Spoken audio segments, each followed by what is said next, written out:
Nick Dunne, the night of. Boney and Gilpin moved our interview to the police station, which looks like a failing community bank. They left me alone in a little room for 40 minutes. Me willing myself not to move. To pretend to be calm is to be calm, in a way. I slouched over the table, put my chin on my arm, waited. "Do you want to call Amy's parents?" Boney had asked. "I don't want to panic them," I said. "If we don't hear from her in an hour, I'll call." We'd done 3 rounds of that conversation. Finally, the cops came in and sat at the table across from me. I fought the urge to laugh at how much it felt like a TV show.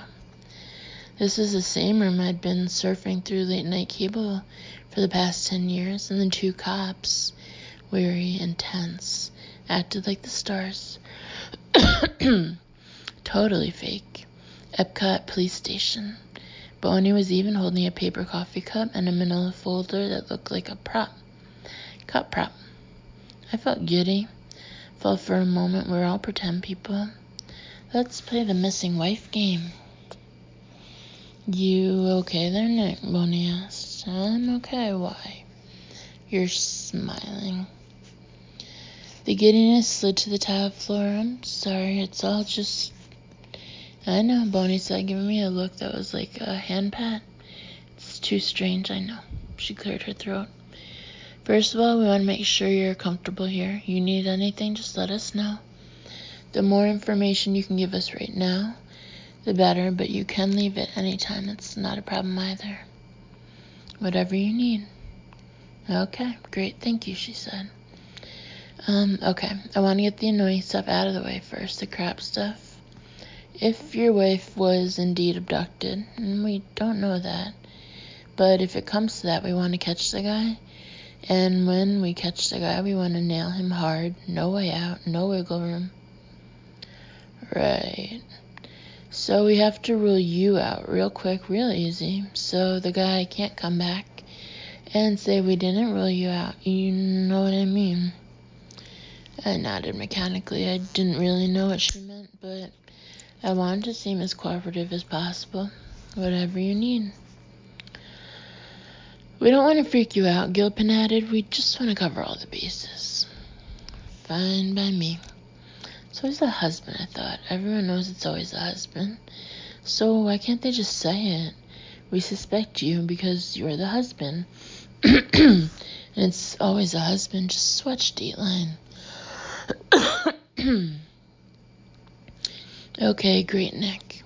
Boney said, "First, let's get a swab of the inside of your cheeks. We can rule out all of the DNA in your house that isn't yours. Would that be okay?" "Sure." "I'd also like to take a quick sweep of your hands for gunshot residue, again, just in case." Wait, have you found something that makes you think my wife was..." No, Nick," Gilpin interrupted. He pulled a chair up to the table and sat on it backward. I wondered if cops actually did that, or did some clever actor do that, and then cops began doing it because they'd seen the actors playing cops do that, and it looked cool. "It's just smart protocol," Gilpin continued. "We try to cover every base, check your hands, get a swab, and if we could check out your car, too.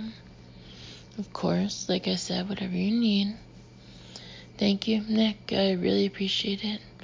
Sometimes guys, they make things hard for us just because they can." I was exactly the opposite.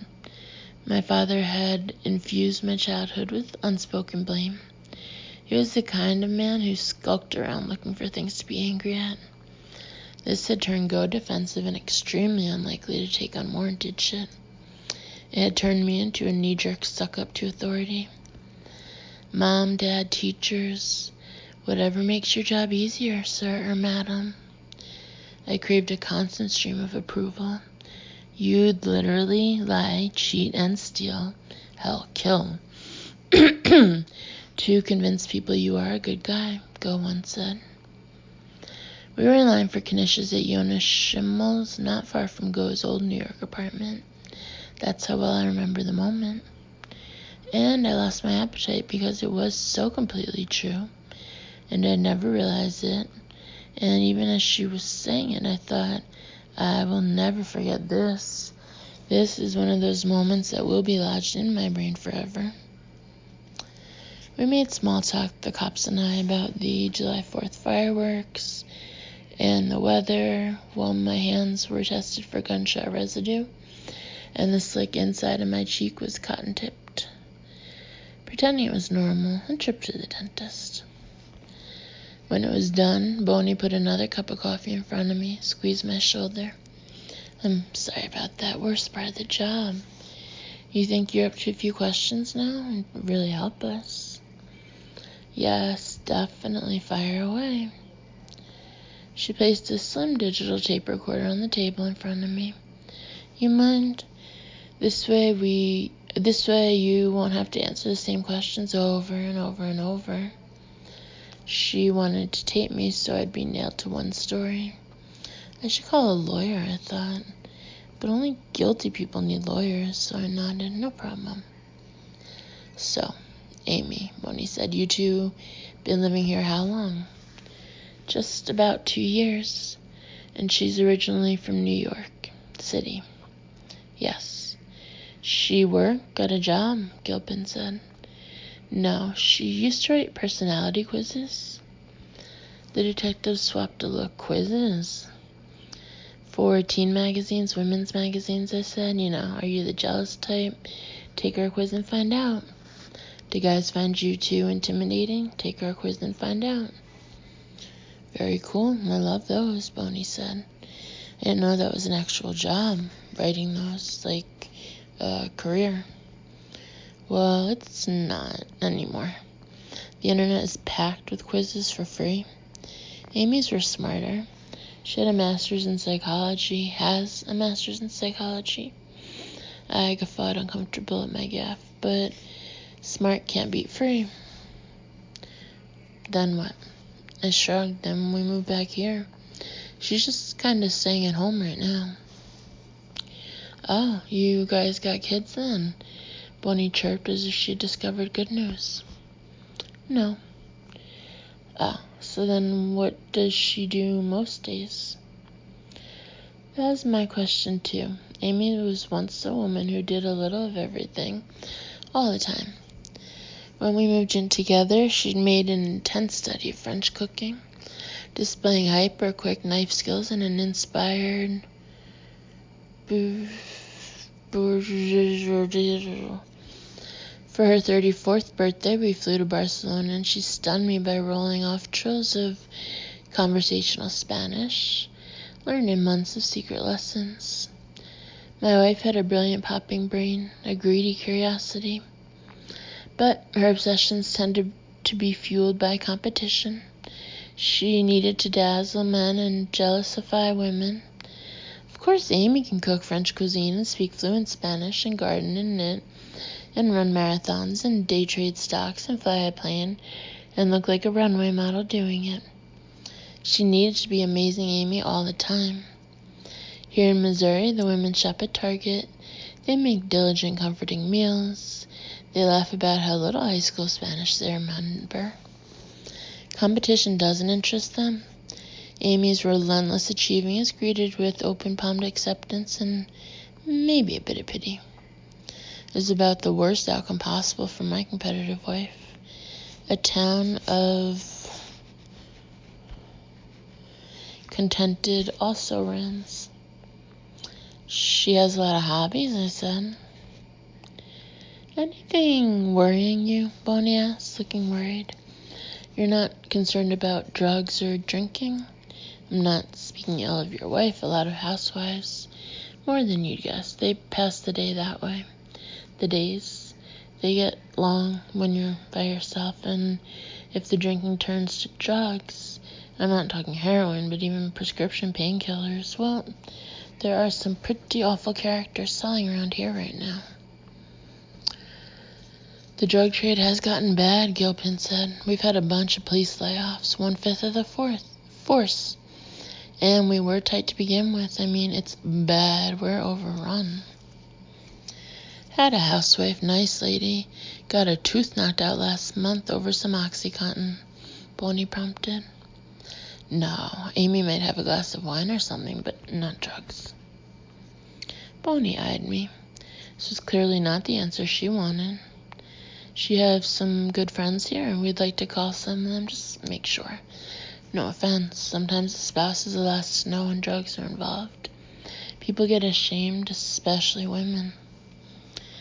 Friends.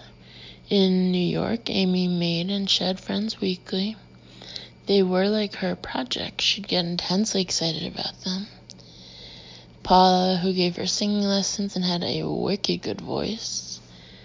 Parentheses, Amy went to boarding school in Massachusetts. I love the very occasional times she had all New England on me, wicked good. Close parentheses. Jessie from the fashion design course. But then I'd ask about Jessie or Paul a month later, and Amy would look at me like I was making it worse. Then there were the men who were always rattling behind Amy, eager to do the husbandly things that her husband failed to do. Fix a chair leg, hunt down her favorite imported Asian tea. Men who she swore were her friends, just good friends. Amy kept them at exactly an arm's distance, far enough away that I couldn't get too annoyed, close enough that she could crook a finger and they'd do her bidding. In Missouri, good gosh, I really didn't know. It only occurred to me just then. You truly are an asshole, I thought. 2 years we'd been here, and after the initial flurry of meet and greets, those manic first months, Amy had no one she regularly saw. She had my mom, who is now dead, and me, and our main form of conversation was attack and rebuttal.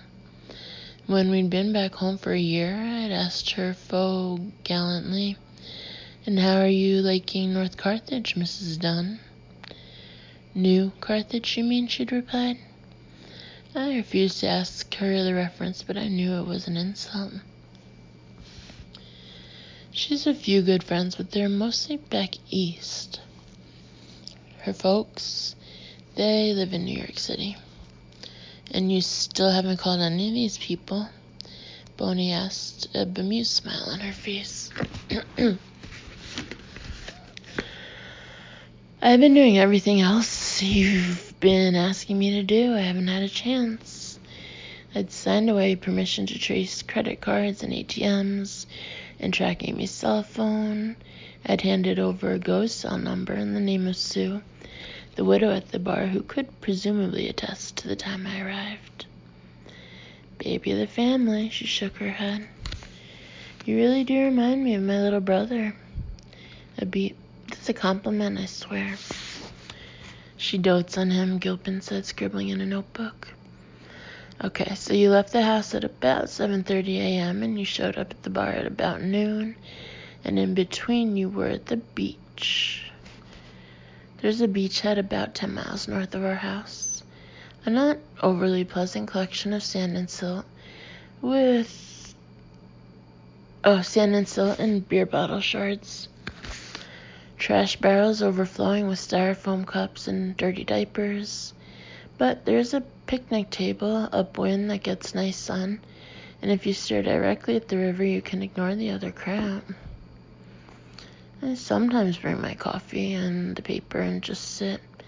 Gotta make the most of summer. No, I hadn't talked to anyone at the beach. Nope, no one saw me. It's a quiet place midweek, Gilpin allowed.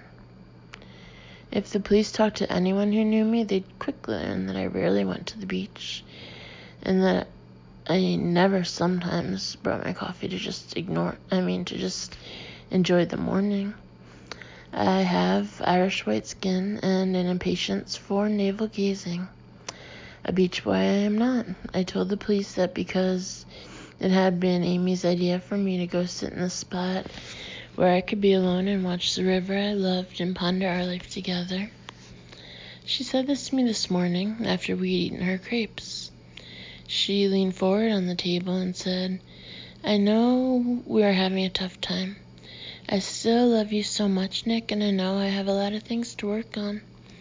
I want to be a good wife to you, and I want you to be my husband and be happy. But you need to decide what you want. She'd clearly been practicing the speech. She smiled proudly as she said it. And even as my wife was offering me this kindness, I was thinking, of course she has to stage manage this. She wants the image of me in the wild running river, my hair ruffling in the breeze as I look out onto the horizon and ponder our life together. I can't just go to Dunkin' Donuts. You need to decide what you want. Unfortunately for Amy, I had decided already. Bonnie looked up brightly from her notes. Can you tell me what your wife's blood type is? She asked.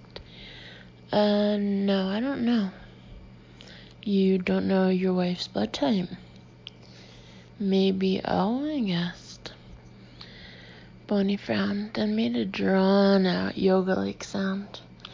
Okay, Nick, here are the things we are doing to help.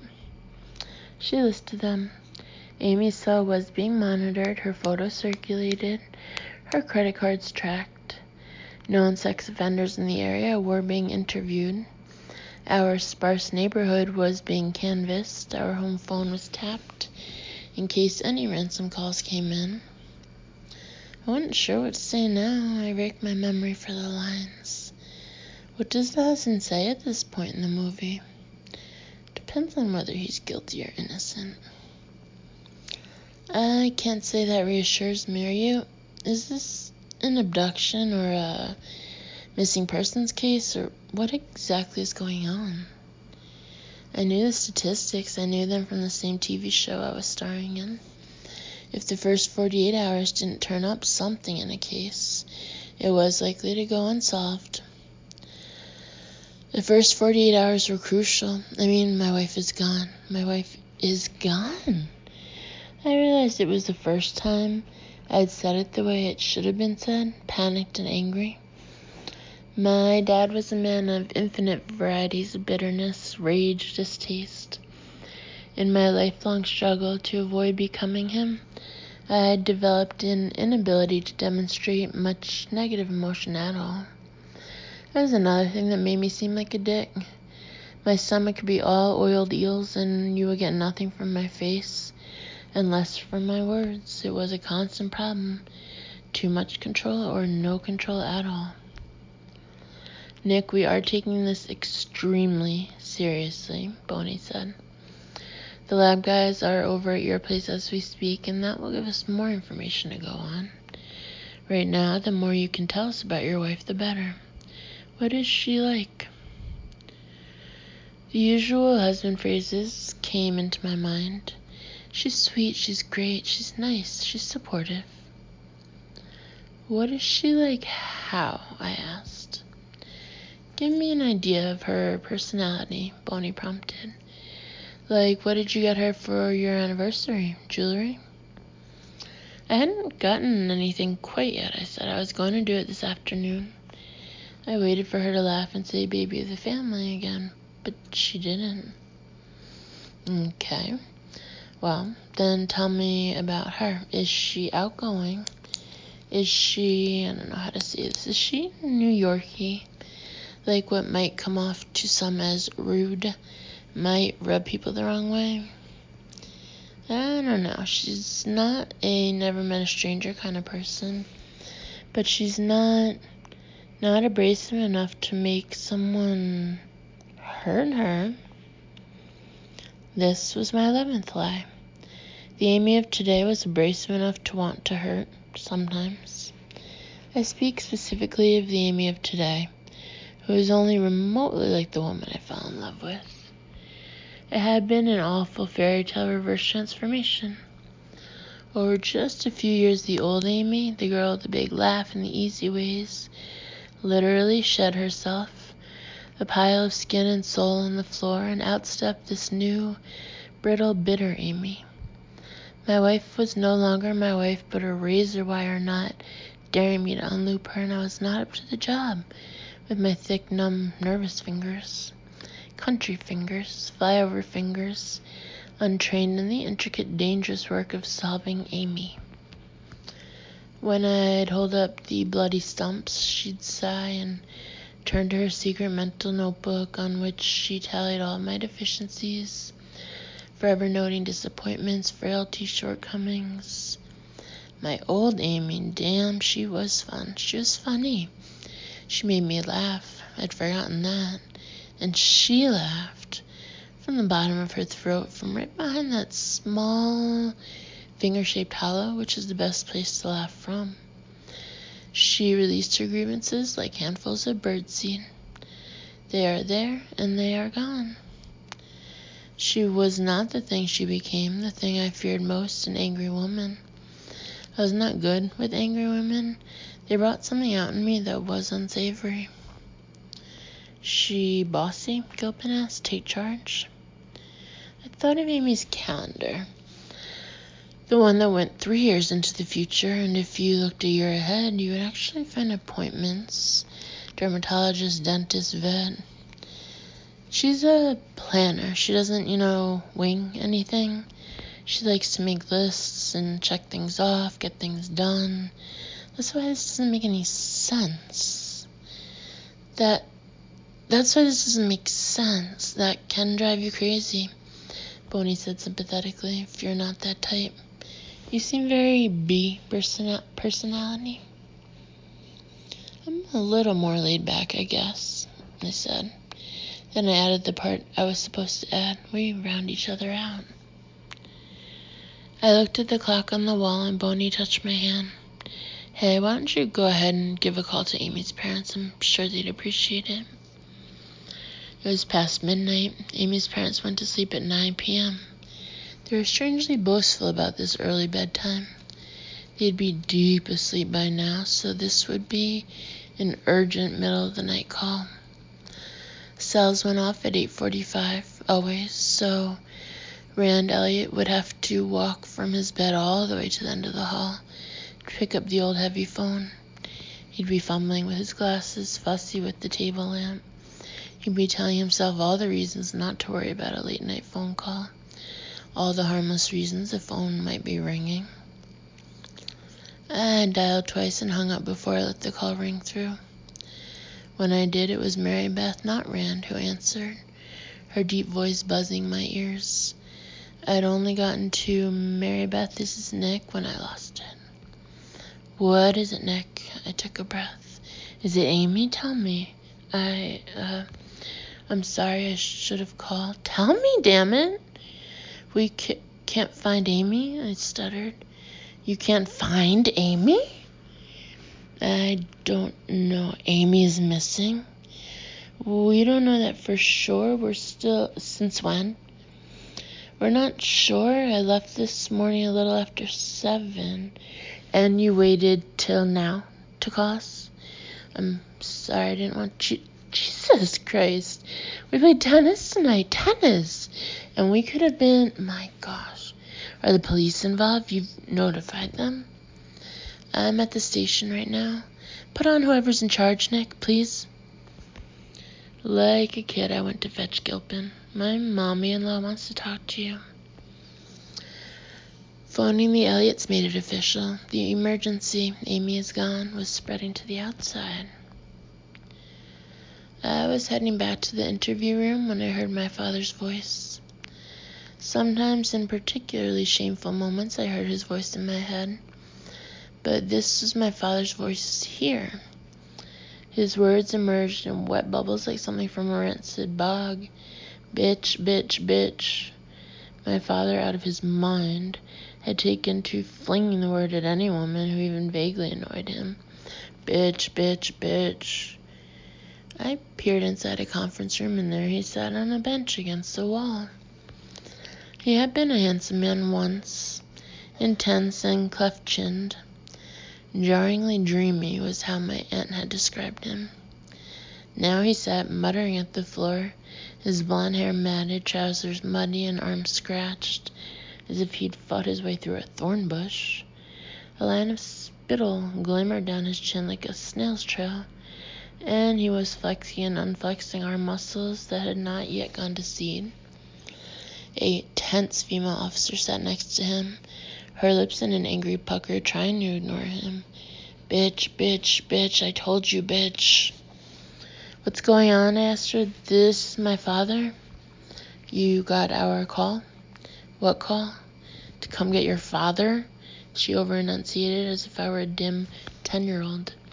My wife is missing. I've been here most of the night. She stared at me, not connecting in the least. I could see her debating whether to sacrifice her leverage and apologize, inquire. Then my father started up again, bitch, bitch, bitch, and she chose to keep the leverage. Sir, Comfort Hill has been trying to contact you all day. Your father wandered out a fire exit early this morning. He's got a few scratches and scrapes, as you can see, but no damage. We picked him up a few hours ago, walking down River Road, disoriented. We've been trying to reach you. I've been right here, I said, right gosh darn next door. How did no one put this together? Bitch, bitch, bitch, said my dad. Sir, please don't take that tone with me. Bitch, bitch, bitch. Boney ordered an officer, male, to drive my dad back to the home so I could finish up with them. We stood on the stairs outside the police station, watched him get settled into the car, still muttering. The entire time he never registered my presence. When they drove off, he didn't even look back. You guys not close, she asked. We are the definition of not close. The police finished with their questions and hustled me into a squad car at about 2 a.m. with advice to get a good night's sleep and return at 11 a.m. for a 12 noon press conference. I didn't ask if I could go home. I had them take me to Go's because I knew she'd stay up and have a drink with me, fix me a sandwich. It was pathetically all I wanted right then, a woman to fix me a sandwich and not ask me any questions. You don't want to go look for her? Go, offered as I ate. We can drive around. That seems pointless, I said dully. Where do I look? Nick, this is really fucking serious. I know, go. Act like it, okay, Lance. Don't fucking... It was the thick-tongued noise. The noise she always made to convey my indecisiveness, accompanied by a dazed rolling of the eyes and the dusting off of my legal first name. No one who has my face needs to be called Lance. She handed me a tumbler of scotch. And drink this, but only this. You don't want to be hungover tomorrow. Where the fuck could she be? Gosh, I feel sick to my stomach. She poured herself a glass, gulped, then tried to sip, pacing around the kitchen. Are you worried, Nick? That some guy, saw her on the street and just decided to take her? Hit her on the head, and I started. Why did you say hit her on the head? The fuck is that? I'm sorry, I didn't mean to paint a picture.